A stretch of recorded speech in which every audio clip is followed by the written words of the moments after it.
వైశంపాయన మునీంద్ర, మహాత్ములైన పాండవులు వనవాసం చేస్తూ ఋషులతో కలిసి విచిత్రమైన కథలు విషయాలు వింటూ ఆనందంగా కాలం గడుపుతున్నప్పుడు కర్ణ, శకుని, దుశ్శాసనుల అభిప్రాయం ప్రకారం నడుచుకునే దురాత్ముడైన దుర్యోధనుడు మొదలైన వారు వారితో ఎలా వ్యవహరించారు చెప్పండి అని జనమేజయుడు ప్రశ్నించాడు. వైశంపాయనుడు చెప్పసాగాడు.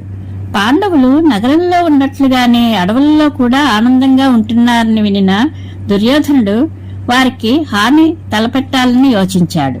వెంటనే కపట విద్యా ప్రవీణులైన కర్ణుడు, దుశ్శాసనుడు మొదలైన కూటమి ఒకచోట చేరింది. పాండవులకు హాని కలిగించే ఎన్నో ఉపాయాలను ఆలోచించసాగారు.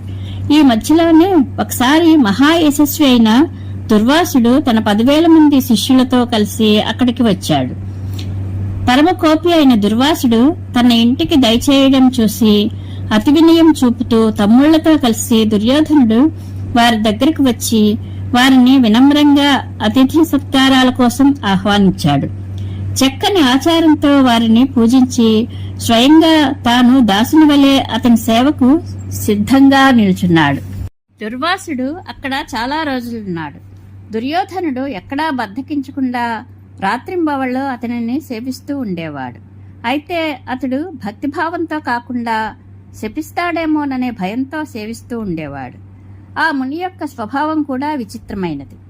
అతడు ఒక్కొక్కసారి, రాజా, నాకు చాలా ఆకలిగా ఉంది, వెంటనే భోజనం సిద్ధం చేయించు అని చెప్పి స్నానానికి వెళ్లి బాగా ఆలస్యంగా తిరిగి వచ్చేవాడు. తిరిగి వచ్చాక, ఈ రోజు నాకు అసలు ఆకలి లేదు, అన్నం తినను అని చెప్పేవాడు. చెప్పేసి తప్పుకుని వెళ్లిపోయేవాడు. ఇలాంటి వ్యవహారం చాలాసార్లు చేశాడు. అయినా దుర్యోధనుని మనసులో ఏమీ మార్పు రాలేదు, కోపం కూడా రాలేదు. ఇందువలన దుర్వాసుడు చాలా సంతోషించి, నేను నీకు వరం ఇవ్వాలనుకుంటున్నాను, ఏమి కావాలో అడుగు అన్నాడు.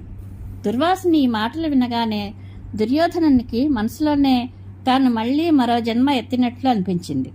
ముని సంతుష్టుడైతే వారిని ఏమడగాలి అనే విషయమై కర్ణ, దుశ్శాసనులతో కలిసి ముందుగానే అతడు ఆలోచించి ఉంచుకున్నాడు.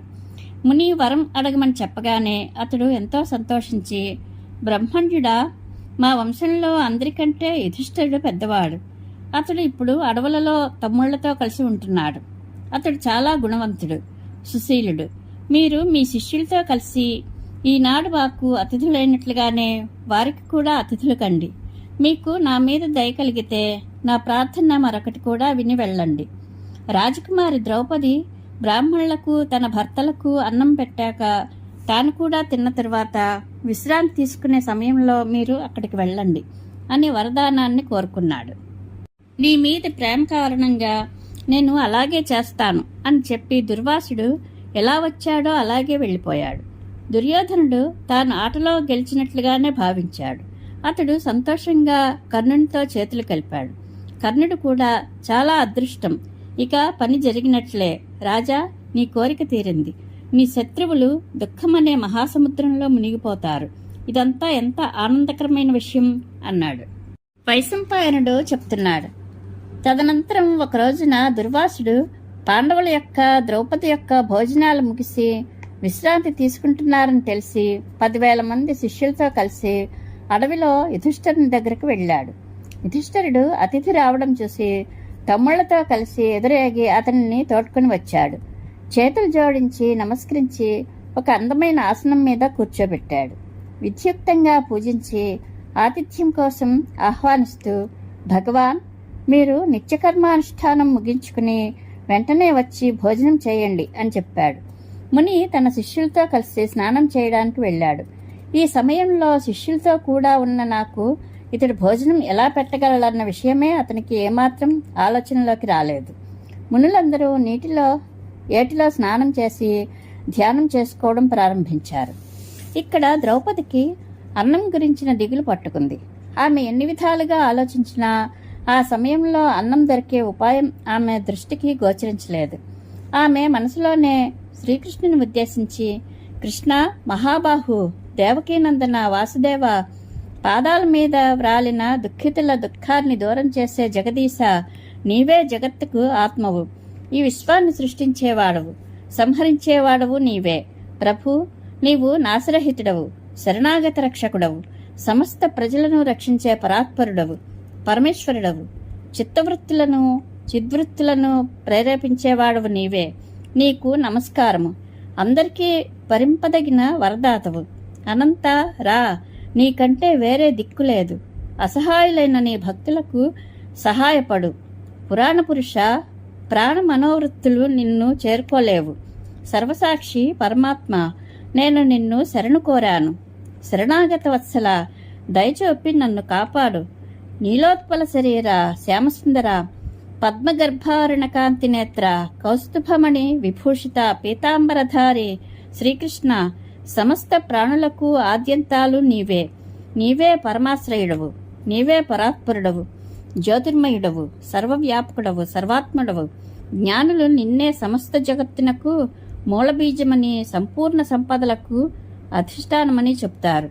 దేవేశ, నీవు రక్షకునిగా ఉండగా నా మీద ఆపదలెన్ని వచ్చిపడినా నాకు భయం లేదు.